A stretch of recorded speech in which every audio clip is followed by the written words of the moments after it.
Guys, welcome again to my vlog. So today is Saturday. Andito lang kami sa backyard. Dito kami sa labas. So kasi medyo lumalamig-lamig na, kaya kaya bibihira na kami nakakalabas. But next week meron kaming camping sa 3 hours drive galing dito sa sa Winnipeg. So dito si Kuya, pinakuha ko sa kanya yung water.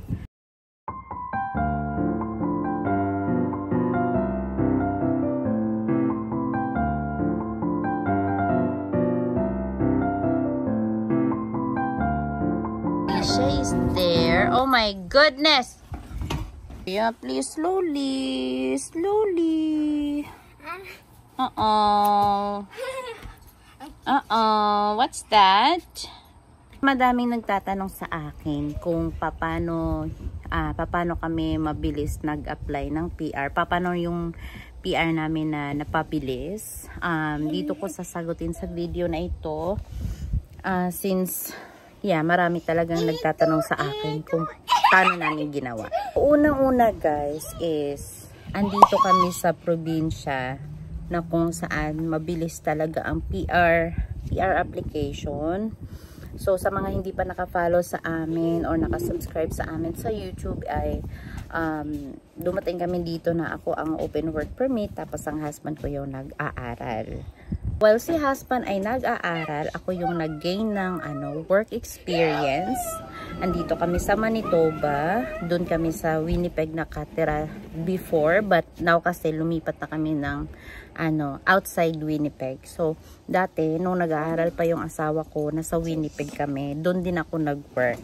Kung i-research nyo kasi dito sa Manitoba is mabilis ang PR compared to other provinces. Ang alam ko is Ontario, Vancouver, Alberta, medyo mahirap na sila. And Saskatchewan, sabi nila mas mabilis. So dito kasi sa Manitoba, kailangan mo lang ng 6 months work experience, hindi kailangan na skilled. Basta may work ka, and then yun ang kailangan ng province is binibigyan ka nila ng letter na pwede ka na mag-apply ng PR. So yun yung nangyari sa akin nung nakagain na ako ng 6 months experience sa Wendy's. Sa Wendy's kasi ako nag-work before. Nung naka 6 months na ako, nag-apply agad ako ng MPNP. Though dito sa Manitoba is kailangan talaga ng IELTS.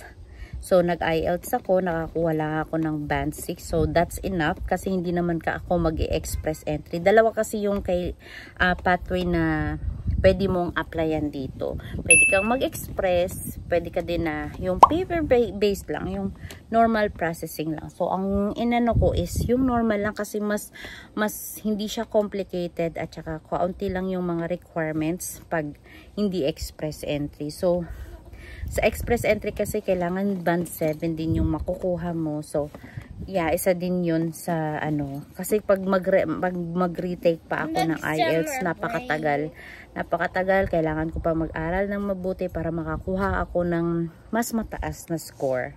Dumating kami dito, yung asawa ko dumating pala siya ng January 1, 2022. Kami ng anak ko is February 18, 2022. So nakapag-work ako sa Wendy's kaagad ng March 4.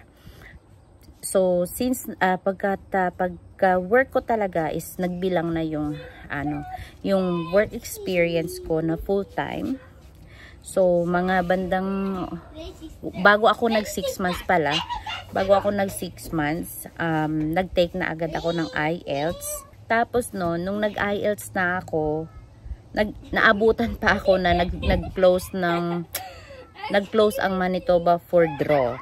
So dapat magpapadraw na ako ng September, pero nag-close sila, nag-open sila ulit ng November 2022. So nabunot ako ng mga December 2022. Ay nako, ang ingay ng mga anak ko. Pero November pa lang ay nag-send na ako ng MPNP namin. Nung pagka-open talaga, nag-send na ako kaagad. Tapos nung mga next draw is nabunot na kaagad kami. Nung time na yon is hindi pa siya ganun kahigpit. Kasi ngayon kasi meron ng mga specific na job ang kailangan ng Manitoba, like mga healthcare, mga supervisor o mga truck driver. Meron silang mga specific job na kinukuha, hindi gaya dati. Ngayon marami akong mga kaibigan na naghihintay pa din ng draw kasi mga bandang kailan ba yun, basta mga simula last year lang is biglang naghigpit ang Manitoba. Yan yung problem nila ngayon kasi bibihira na sila nagdodraw sa mga general na mga work experience.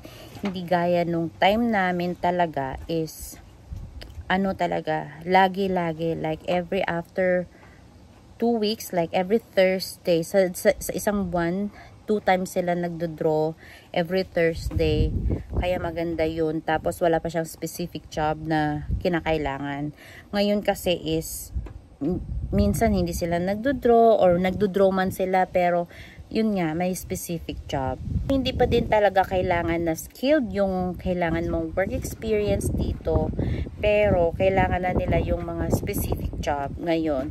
But last April lang is nagdraw sila ng general, so marami din akong friends na nabunot, but napakataas ng draw points. Umabot yata ng 800 plus.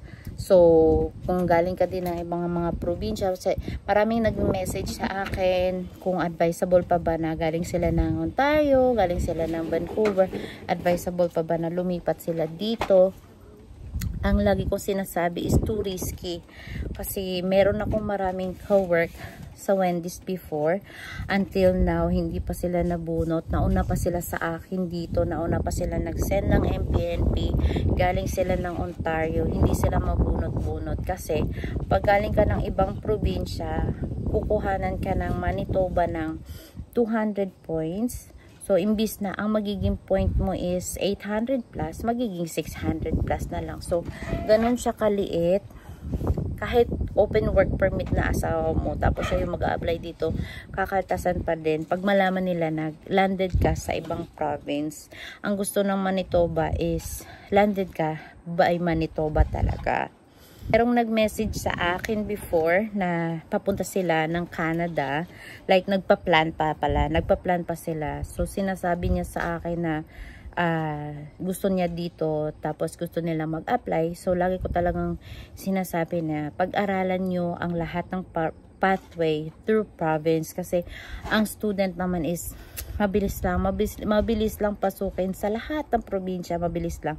Ang Manitoba lang talaga is mahirap siya pasukan kasi kailangan mo ng English proficiency, like kailangan mo mag-IELTS para makapag-aral dito. Sa Ontario meron kasing university na hindi na kailangan mag-IELTS.